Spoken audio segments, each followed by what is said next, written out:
think for myself, and I think for most people, the first response as a child is, ah, pretty, ah, it moved.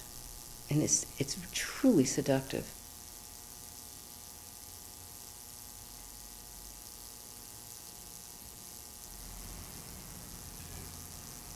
It's probably a repair job, but this is what they do.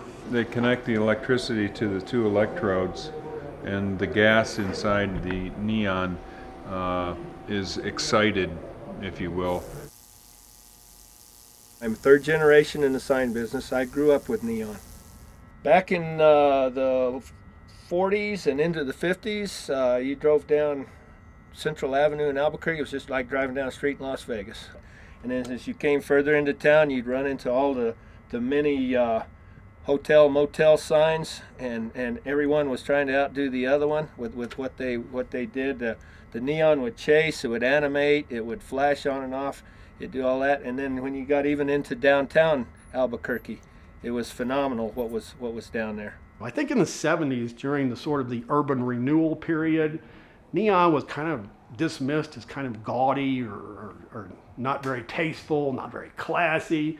A lot of neon came down. And after that happened, I think a lot of people, maybe 10 years later, started saying, man, I miss that neon. I miss that street jewelry. You know, it really added character and distinction, and it was art. And now we got these boring plastic signs. We've lost something. Most neon work that's been done by artists has been done by artists who don't actually make it themselves. They have a person like me make it for them. I'm a little bit unusual, although I'm not unique, but in that I bend and make my own pieces.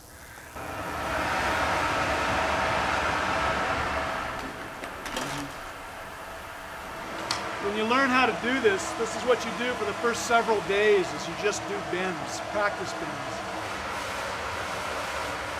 And this is one of those classic things that it's a lot harder than it looks. We call them beauty bends. A beauty bend is a nice, rounded bend, not flattened out, not scrunchy looking. And if you do it right, and it's a beauty bend, it's also going to be stronger. As they put neon together, it would have to burn in. It would have to sit on a transformer for a while to get all the light and everything even. And you would walk into that area and there'd be 50 different neon units lit up in all different colors. And it was like a kaleidoscope of color. Abgeschleppt is a word in German, and it means tow-away zone. And I was very fond of this word. And it also has a secondary meaning. You go to a bar, you drink a little too much, you end up in someone's bed whom you may not even know their last name. You were towed away.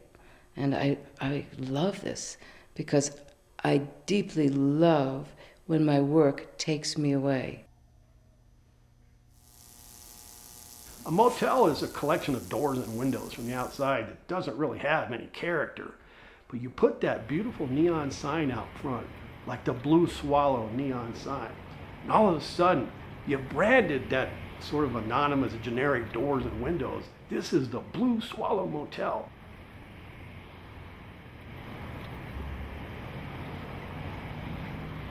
I see neon as always having that promise of breaking and cutting.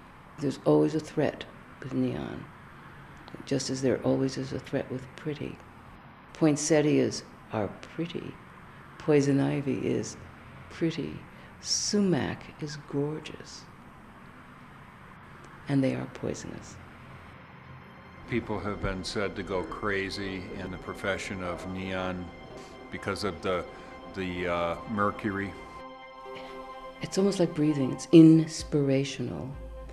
You're mixing chemicals, you're mixing your visual response to chemicals that are light. They're all different chemicals. It's all just chemicals in those tubes that get warmed up and they bounce off each other and they make blue or something like that. You have these brilliant colors like the emerald green, the ruby red, the sapphire blues and the pearl whites, and all these colors in the glass, the crystal itself, gave this sort of impression jewelry for the street. The colors that neon create, especially when you layer them, have a clarity and a almost cartoonish quality, but within that it also has very complex mixing going on. I like it with sometimes with all the wires hanging down. It reminds me of raggedy clothes in a way, and kind of tidies itself up, and you get information. And it's playful. There is danger. Things do break. It is delicate. But if you're careful, if you honor the concept of mastering your work, you can do it. There are days when I'd be falling asleep and I almost felt like I was bending. So in terms of the process, that really gets under your skin. There's a lot of times I dream about the bending of the neon.